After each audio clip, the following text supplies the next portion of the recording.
players, platforms, investors, policymakers. Let's talk incentives, because they explain what you see on the app. Platforms first. Their scoreboard isn't your hourly. It's growth, engagement, take rate, and a believable path to profit. During the land grab, the metric that mattered was completed orders and active users. After IPOs, the story had to shift to contribution margin per order and positive cash flow. That shift drives three moves: raise effective customer prices, trim average worker payouts per order, and squeeze costs with automation, batching, and tighter dispatch logic. The thing most people miss is how take rate pressure shows up without a flashy pay cut. You get fee layering on the customer side, service, marketplace, regulatory, and temporary surcharges that linger. On your side, base wobbles downward while variable add-ons, peak pay, boosts, quests, get gamified and conditional. The platform can hit a margin target by making your good orders less predictable and your average order slightly worse. It doesn't have to announce anything, it just tunes the model. Now investors. Early-stage capital funds expansion, not profits. The goal is to dominate geographies and habits. Liquidity comes from late-stage rounds or the IPO, not from per-order profits today. But once public, quarterly calls start asking about pricing power, unit economics, and discipline. When executives say, "We're rationalizing incentives and optimizing take rates," the market nods. That approval loop flows straight to your pay screen as promos fade, surges get opaque, and batching soaks up your idle minutes. Here's a concrete timing tell.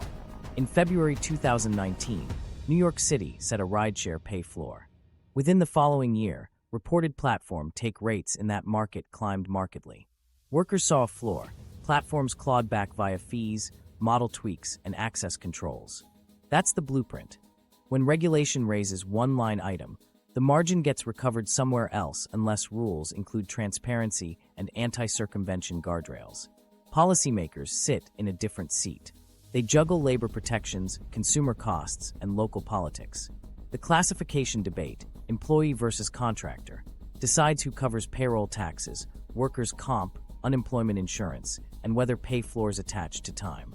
Platforms argue flexibility will vanish if workers become employees. Workers argue flexibility without predictability is a trap. Cities try to impose pay floors and transparency. States chase harmonization. Federal agencies wrestle with classification clarity. Enforcement varies, and loopholes open fast. The app's responses to policy aren't random. If a city mandates minimums for active time, platforms tighten access during slow bans so idle minutes don't count. If rules require upfront pay and distance, the app improves disclosure, but may crop maps or change how tips display. If local floors bite too hard, dispatch gets routed to adjacent zones or hours where guarantees don't apply. The software makes policy feel optional unless the policy is designed with availability credits, true-ups, and auditable logs. Where do workers sit in this triangle? You carry asset risk, depreciation, maintenance, tires. You carry time risk, waiting, dead miles, slow kitchens. You carry compliance risk, insurance gaps, background checks, and deactivation with limited appeal. Your levers are when and where you work, what you accept, and whether you multi-app. Platforms design around those levers with acceptance nudges, tiered perks, and streaks that make discretion costly. Investors reward the outcome when the numbers improve. Policymakers try to set floors that don't crash availability. You're optimizing inside a system designed to keep your average tight. Now here's the part that clicks. Timing creates the squeeze. Investor guidance shifts first. Platforms test new pay models and dispatch logic next. Policymakers react after the fallout becomes visible. Workers feel the change immediately. Longer hours for the same weekly total, streaks that eat your best minutes, and more reliance on tips to bridge a thinner base. The pattern is consistent. Predictability falls so margins can rise. Your counter is measurement and rules. Track your true hourly by window and zone. Price friction, parking, stairs, returns, into your thresholds. Break streaks that sink your per minute. If local floors exist, log lockouts and idle minutes to see how access throttling affects your average. If they don't, set stricter minimums and compress into profitable micro windows. Policy may help, but your first defense is refusing bad trades the model hopes you'll accept. Follow the money, take rates and hidden fees. Let's translate incentives into numbers you can see. Take rate is the platform's share of each order after you're paid. During the subsidy era, promos hit it. After IPOs, take rate became the lever. Small nudges, repeated, compound into real money. You won't see a banner saying, "We're taking more." You'll feel it as, "I'm working longer for the same weekly total." Customer-side fee stacking is the cleanest tell. Checkout used to be a delivery fee and tip. Now it's delivery, service, marketplace, regulatory, and temporary surcharges that somehow outlast the temporary moment. Each extra dollar keeps the headline restaurant price plausible while shifting margin upstairs. Customers shrug. It's only a few bucks. But those bucks replace the bonuses that once topped your pay. On your side, the mirror move is algorithmic pay. Base downticks on routine trips while the app dangles variable add-ons.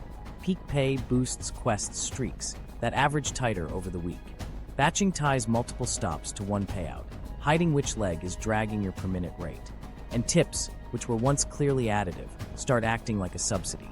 When Base assumes a tip, the platform can promise customers no extra driver fee and still hit its margin target. Here's the explicit pivot to watch for. In 2019, Uber shifted from predictable multiplier surges to upfront pricing. Instead of 2x surge, you saw a single number to accept or decline. That change let the system price the trip end-to-end, then allocate a driver payout that fit a margin goal. Same distance, same time, different payout, because the target changed. Add NYC's February 2019 rideshare pay floor and you saw the full playbook. A floor on one line item, then rising take rates, new fees, and access controls to recover the spread. Let me show you exactly how this bleeds into your net. The customer pays $22, $14 food, for $1 delivery, $2 service, $1.50 regulatory, and tips $3. You see $6 base plus the $3 tip, $9 headline. You still cover fuel, depreciation, and time. The platform pockets layered fees without touching your line item. Scale that across a shift, and it explains why gross looks steady while net slides. Now here's where most people mess up, treating acceptance as a free choice. Officially, you can decline anything. Practically, the model ties acceptance to perks, priority access, early scheduling, and stability. Drop your acceptance too far and pings slow, or you get pushed toward dead miles. That keeps you online longer for the same money while preserving the illusion of flexibility. Psychology carries this further. Dynamic heat maps and countdown timers compress your decision window. Bright zones in busy area, alerts raise your heart rate. Variable rewards, an occasional $24 unicorn sandwiched between $6 grinders, make you overestimate the average. You remember the jackpots and forget the idle minutes. That's not an accident. It's shaped to keep your time risk off the platform's books. Batching deserves a hard rule. 2 orders, 1 route, 1 payout sounds efficient until 1 pickup lags or the second drop drags you 3 miles off route. Your effective dollars per minute collapse while the headline looks fine. The platform benefits twice. Fewer discrete payouts and more of your unpaid weight absorbed between stops. Your defense is to price the second stop's friction up front. If payout doesn't jump at least 30% to cover likely delay and repositioning, break the batch. Temporary surcharges are another tell. Fuel spikes. Add a temporary fee. Fuel normalizes. The label changes or folds into operating costs. On earnings calls, that's pricing discipline. On your side, it's another month where peak pay never quite restores the old floor. The numbers inch, but they don't inch back. Here's a simple sanity check you can run this week. Track 3 things: the customer's visible fees at checkout on a few test orders, your base pay before tips per completed trip, and total minutes per order, including weight and reposition. If customer fees climb while your base trends flat and your minutes stretch, you're watching take rate rise in real time. You don't need insider data. Your log will show it. Let's anchor with a realistic week. Headline promise says up to $25 per hour. Your gross average is $18 without aggressive peak chasing, $21 with tight windows. After fuel, maintenance accrual, phone, and a tax holdback, you land at $12 to $14 net in a disciplined week, $9 to $11 if batching and dead miles spike. That delta is where fee stacking and take rate tweaks live. The platform captures a larger slice from customers while your per minute erodes through friction. Now the uncomfortable part, this wasn't a glitch. It's the model. Investor pressure rewards unit economics and contribution margin. Product teams deliver it by raising effective prices to customers, shaving average worker payouts, and shifting time risk to you. The app keeps just enough jackpots and badges to hold your attention. Your counter is boring, stubborn math. Set hard thresholds, dollars per mile, dollars per minute, price friction, and decline everything that fails. If the week still misses your target net, compress into the few windows that work or step away. One last pattern worth spotting. When policy raises a floor, like NYC's 2019 pay rule, platforms recover margin via higher take rates, new fees, tighter access, and opaque pricing. When policy lags, the same outcomes arrive through gamified incentives. Either way, the money flows upward unless you intercept it with rules. Track your minutes. Track your base before tips. Watch the customer's growing fee stack. That's the map of where your dollars went. The math most people Mississippi. Let's turn the fog into numbers you can trust. You're true. Hourly isn't what the app flashes. It's cash in minus every cost, divided by every minute you're actually working. If you remember nothing else, remember this. Minutes matter more than miles, and friction eats profits first. Why this matters? If you miscount time or underprice miles, you'll accept orders that look fine on the screen, but fail on your bank statement. Get this right, and you'll know in a week whether to compress into profitable windows, switch zones, or pivot out. The reason this works is it forces every decision through one filter: net per hour. What to count exactly? Start with cash in, base payouts, tips actually received, and bonuses that cleared. Not estimates, cash that landed. Subtract variable costs tied to driving: fuel, maintenance, tires, depreciation, plus any insurance add-ons for delivery. Add your portion of fixed costs: registration, gear, roadside, phone plan share. Then divide by total time logged on, accept to drop, plus waiting, parking, pickup delays, and repositioning to your next start. Don't exclude active versus idle. If the app clock is running and you're unavailable for other work, it counts.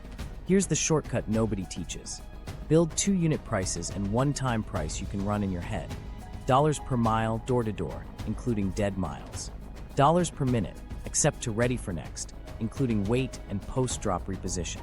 A friction premium that you bolt on when you see parking pain, stairs, gate codes, or high-variance kitchens. Now the quick framework. Grab a note app and make 9 lines you'll fill after each shift. Gross receipts. Base plus tips plus bonuses received. Total miles driven, including deadhead. Total minutes on app, log on to log off. Per mile variable estimate. Fuel plus maintenance plus tires plus depreciation. Variable total, miles x per mile estimate. Fixed allocation. Monthly fixed divided by your workdays this month. Tax holdback. Skim 12 to 15% of gross as a buffer for self-employment tax. Net cash, gross minus variable costs, fixed, and tax holdback. True hourly, net divided by hours, minutes/60. Let me show you exactly how to get a solid per mile cost. Fuel is simple. Price per gallon divided by MPG. Maintenance plus tires. Use a conservative 6 to 10 cents per mile for compacts, higher for SUVs. Depreciation hits resale hardest. 10 to 25 cents per mile is a realistic range depending on age and brand. If in doubt, sandbag. It's cheaper to overestimate costs than to underprice your time. Common mistakes and how to fix them. Ignoring dead miles. Solution: price door to door, not pickup to drop. Counting only active time. Solution: every minute on the app counts toward your denominator. Treating tips as guaranteed. Solution: set decisions on base plus conservative tip odds. Treat high tips as upside, not plan A, underestimating depreciation. Solution: push your per mile cost higher until your reserve actually grows. Switching tax methods mid-year. Solution: pick standard mileage or actual expenses for that vehicle this year and stick to it. A practical example. You gross $180 in 9 hours, $20 per hour gross. You drove 130 miles. Your per mile cost is 30 cents, so $39. Fixed allocation is $6. Hold back $20 for taxes. Net is $180 minus $39 minus $6 minus $20 equals $115.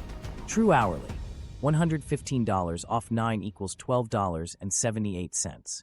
If your target is $18 net, you're short. Your fix isn't work more. It's raise thresholds, compress into your best windows, and kill friction-heavy pickups. Now a second pass that prices friction correctly. Same market, tighter rules. You require $1.40 per mile door-to-door, 50 cents per minute, plus a $3 parking premium on known downtown pickups. You take 10% fewer orders, but dead miles fall 20%, and average pickup wait drops 3 minutes because you cut problem kitchens. Gross slips to $172 in 7.5 hours. Miles fall to 98. Variable cost at 30 cents is $29.40. Fixed stays $6. Hold back $18. Net, $172 minus $29.40 minus $6 minus $18 equals $118.60. True hourly, $118.60/7.5 equals $15.81. Fewer orders, fewer miles, higher net per hour. That's the point. Here's how to lock it in over 7 days. Track every order's payout, miles door-to-door, and minutes accept to ready for next. Tag friction, parking, stairs, gate, kitchen delay. Each night, compute true hourly and list your top 2 windows and 1 zone to avoid tomorrow. At week's end, cut the weakest window, double down on the 2 strongest, and raise thresholds by 5 to 10% if you're still under target. If you remember nothing else, remember this: thresholds beat hustle. Dollars per mile, dollars per minute, friction premiums, and 7-day audits turn the black box into decisions you control. The pivot date, when the payout model changed. Let's pay off the promise. There was a clear window when predictability died and margin discipline took the wheel. The pattern clustered around 2019. 2 linked shifts tell the story. Platforms moved from transparent surge multipliers to opaque upfront pricing, and regulators in key markets raised floors that platforms offset with higher take rates and new fees. Here's the moment that clicked. In early 2019, Uber rolled out upfront pricing widely. Before that, a 2.x surge meant you and the customer saw the same multiplier: clean, proportional, predictable. After upfront pricing, you saw a single offer number with a countdown clock. The platform priced the trip end-to-end, then fit your payout to a margin target. Same distance, same time, different payouts across identical routes because the target moved, not your value. That variability crushed your planning power and made cherry-picking riskier. Now pair that with policy. In February 2019, New York City established a rideshare pay floor. Workers gained a minimum tied to time and distance.